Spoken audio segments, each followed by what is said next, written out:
When a driver is coming up through the ranks, they often dream of one day racing for a big budget team with a flashy car and a multi-million-dollar sponsorship deal. However, sometimes the world of NASCAR can be a lot less glamorous than the movies and other media make it out to be. NASCAR is a cutthroat business where premium sponsors and rides are at an all-time minimum, and that means that sometimes a driver will have to grind it out in both the lower tiered series and with small, budget, start and park teams. In episode 4, we talked about how Ross Chastain took any ride he could get to prove himself in order to land a Cup Series ride at Chip Ganassi Racing. However, there is a driver out there who made it to the Cup Series fairly early on in his career, but had to grind it out for nearly 14 years before the opportunity to win would finally arise. Surviving 2 spectacular accidents, wowing owners in the Xfinity Series, and driving for 11 different Cup Series teams, Michael McDowell's journey from perennial backmarker to Daytona 500 champion has been an unconventional one to say the least. I'm Alex Gallagher and welcome to this special 13th bonus edition of After the Flag,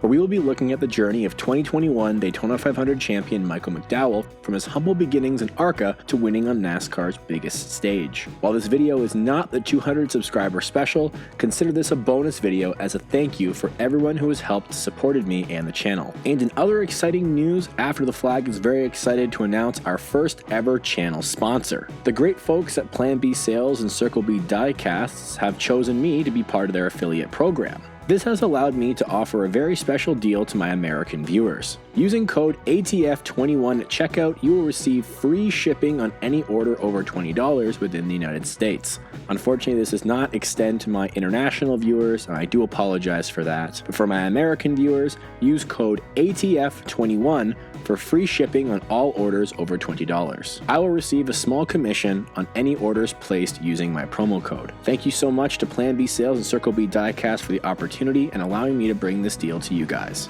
Now that the housekeeping is out of the way, sit back, strap in, and put your shades on as our story begins in the home of the Cardinals and the Coyotes, Glendale, Arizona. McDowell got his start racing in BMX as a kid. However, he would find his footing racing open wheel. Dominating in karting, he would win the World Karting Association Championship as well as 2 consecutive undefeated championships in the International Karting Federation. Graduating up from karting, McDowell moved to Formula Renault in 2002. Winning 3 times in his rookie season, it seemed McDowell was destined to become a star in the NTT IndyCar series. However, after winning the Star Mazda title in 2004 and running 2 Champ Car events for Rocket Sports in 2005, he decided to leave open wheel and focus on Grand Am instead. He ran a majority of the 2005 and 2006 Grand Am seasons for 3 different teams. Scoring 1 win in 2005 in Mexico City, McDowell would log a total of 3 podiums during that season. While running Grand Am, McDowell made the jump to stock cars, driving for Eddie Sharp Racing in the ARCA Menard series. Putting up 3 top 10s with a best finish of 4th in 2006, Sharp brought back McDowell to race full-time in 2007. He would start off 2007 with 5 top 10s in his first 10 races, including a best finish of 2nd at Iowa. Despite not having any wins, McDowell logged 4 poles in those first 10 events, making it not an if, but a when he would score his first ARCA win. Come Kentucky, and McDowell was ready to cash in. Starting second to Evernham Racing development driver Aaron Crocker, McDowell would take the lead away on lap 9. Swapping it back and forth with KHI prospect Cale Gale, McDowell would pass Gale for good on lap 87. In a race that saw 6 cautions in a full 41-car field, McDowell sailed off into the sunset, winning his first ARCA race in his 18th career start. This just his 18th start in the ARCA REMAX Series. As he comes on the front stretch, Michael McDowell gets the checkered flag and wins the Kentucky 150. What a nice job on Michael McDowell. He's done a nice job all year long and finally puts it together with his big win here at Kentucky Speedway. This win jump-started a championship contending season for McDowell. Stealing away his 2nd career win on a last-lap pass of Jeremy Clements at Pocono, McDowell went on a tear, winning at Chicago and logging 4 further top 5 finishes. When the finale came at Toledo, McDowell was sitting second to ARCA superstar and eventual 9-time series champion Frank Kimmel. Despite a season of 9 poles, 11 top 5s, and 4 wins, including a win at the season finale at Toledo, he would come up 250 points short of the title, losing it out to Kimmel. Despite the bittersweet ending, McDowell was racing in both the Xfinity Series for Michael Waltrip and the Truck Series for his brother Darrell in 2007. Racing only 4 total events with a best finish of 14th, McDowell graduated to the Cup Series in 2008. This would be the year that the name Michael McDowell would become a household name in the NASCAR world. Racing 20 Cup Series events and splitting time with a handful of other drivers, McDowell's season would see him have a best finish of 20th at Richmond. However, his most standout moment would come during qualifying for the 2008 Samsung 500 at Texas. Making only his second career start, McDowell set out to qualify for the race. Entering turn 1, his front sway bar snapped, sending his car careening into the wall at 185 miles per hour head on. The car flipped wildly down the racetrack with parts and pieces flying everywhere. The crash was unlike anything anybody had ever seen. Given NASCAR had switched over to the new Car of Tomorrow bodies in 2008, McDowell's crash was the first time that the safety of those cars had ever been tested in a situation like that. After a few tense moments, McDowell emerged from the car unhurt. The Hans device, the safer barrier, and the technical advancements of the COT were all credited with saving his life. You know, I feel great. Nothing broke, nothing didn't pass out, didn't lose anything out there. Just wish I didn't overcorrect there. But like I said, we'll have to go back and look at it. I don't know if something happened or if I just lost it there, but it didn't quite feel right. You know, we ran 6/10 off of what we ran in practice, so I think that something might have been a little bit off, and I'm just happy we're all right. We'll get out there and do it again tomorrow. McDowell was let go by Michael Waltrip Racing in 2009 in favor of bringing back David Rudiman to the 00 after the 44 team closed. This is where McDowell would be forced to take any ride he could get, as he wouldn't have a full-time Cup ride until 2017. McDowell drove for 10 different Cup teams between 2009 and 2017, with start and park efforts coming from Prism Motorsports, Whitney Motorsports, Tommy Baldwin Racing, HP Racing, Phil Parsons Racing, and a notable fill-in drive for Kyle Busch in 2011 after his suspension. In 2014, he joined Levine Family Racing on a part-time basis. Logging his career best finish of 7th at the Summer Daytona race, McDowell would be back in the news following another heinous accident. At Watkins Glen, Ryan Newman would lose control coming out of the carousel, impacting the inside tire barrier. Newman's car would shoot back onto the track, clipping McDowell's number 95 in the process. The contact destroyed the rear end of the car, detaching the rear axle and sending the car bouncing across the track before getting caught in the catch fence and coming to a stop. McDowell was once again unhurt after the crash, but was a little confused about how these types of accidents keep happening to him. I'm good, thank the good Lord above, because that's a bad wreck.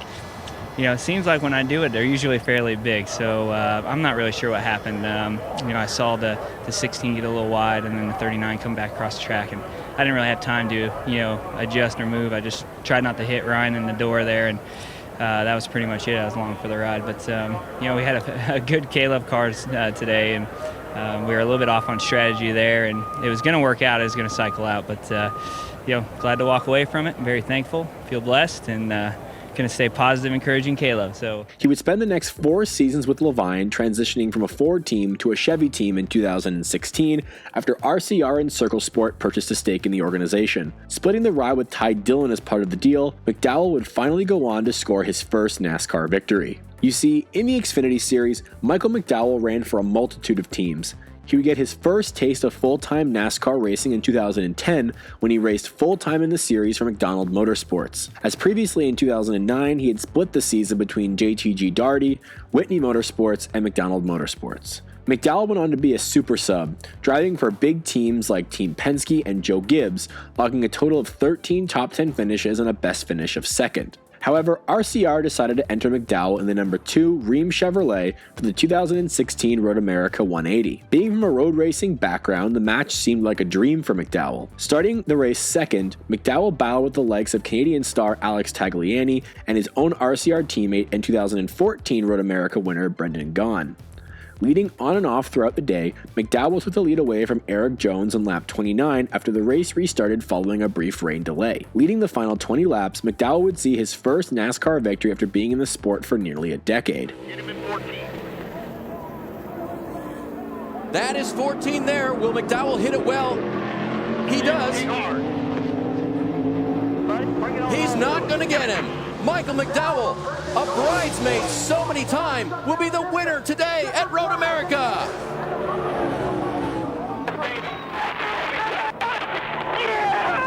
His Xfinity Series results were enough to convince Bob Levine to run the 95 full-time in 2017, McDowell's first official full-time ride. That season would see McDowell log his best finish at 4th place again at the Summer Daytona race, and he would move back to Front Row Motorsports in 2018.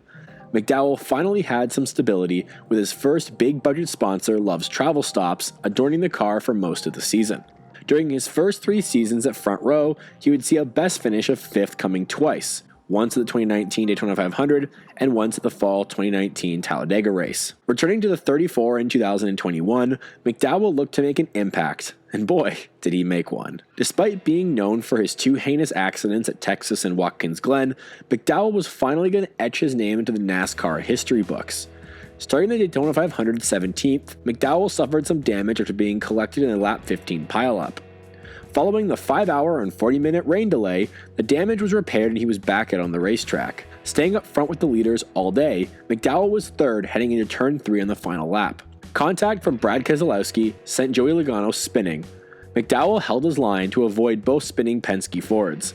After 14 years, 358 career starts, and jumping between 11 different Cup teams, Michael McDowell would edge out Chase Elliott by the slimmest of margins to claim his first Cup Series victory in the 63rd running of the Daytona 500. 14th year racing in the Cup Series, Michael. Your first career win. You're a Daytona 500 champion. I just can't believe it. Just got to thank God. So many years just grinding it out, hoping for an opportunity like this. Got to thank Love's Travel Stop, Speedco, Bob Jenkins for giving me this opportunity. I'm so thankful. Such a great way to get a first victory at Daytona 500. Are you kidding me? Against all odds, McDowell was finally a winner in the Cup Series, and for the first time has locked himself into the playoffs. As his career continues, McDowell shows no sign of slowing down, and this 500 win serves as a testament to all the hard work put in over his career. The hustle and grind, the countless start and parks, and of course, all the faith he has had over the years. They say good things come to those who wait, and while 14 years may seem like a long time, for McDowell, the fact that he even gets to race in the Cup Series was a blessing in itself. For any aspiring racer, let the story of McDowell show you that no matter what happens in your career, if you put in the time and hard work, you too can become a Daytona 500 champion. Thank you all so much for watching this special bonus 13th edition of After the Flag, and big thank you to Plan B Sales and Circle B Diecast for letting me join their affiliate program.